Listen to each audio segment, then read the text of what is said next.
واحد الطاف حسین اور M Q M تھی اور ہے.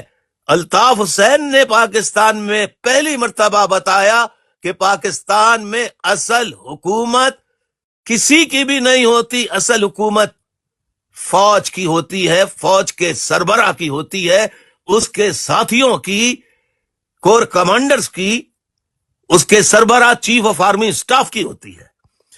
اور فوجی ایجنسی ISI یہ پروپیگنڈا کرتی ہے، اتنا زہریلا، اتنا منفی، نیگیٹو، اتنا جھوٹ بولتی ہے، اتنا جھوٹ بولو کہ سچ کا گماں ہونے لگے. لہذا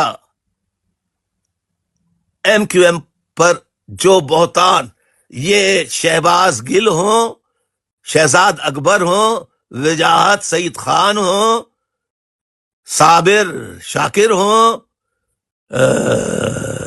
حیدر مہندی ہوں، یہ بچے تھے اس زمانے میں.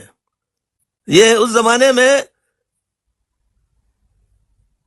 بچے تھے. حیدر مہندی کہتا ہے میں 81 میں فوج سے ریٹائر ہو گیا تھا، 1981 میں، یہ حیدر مہندی نے کہا.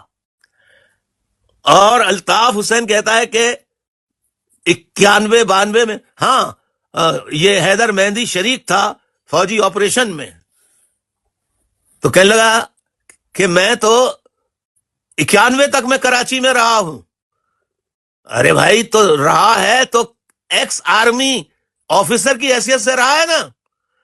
کوئی فوج کے خلاف تو 81 سے لے کے 91 تک کوئی ایک اپنی چیز بتا دے جس میں تو نے فوج کے خلاف بات کی ہو. حیدر مہندی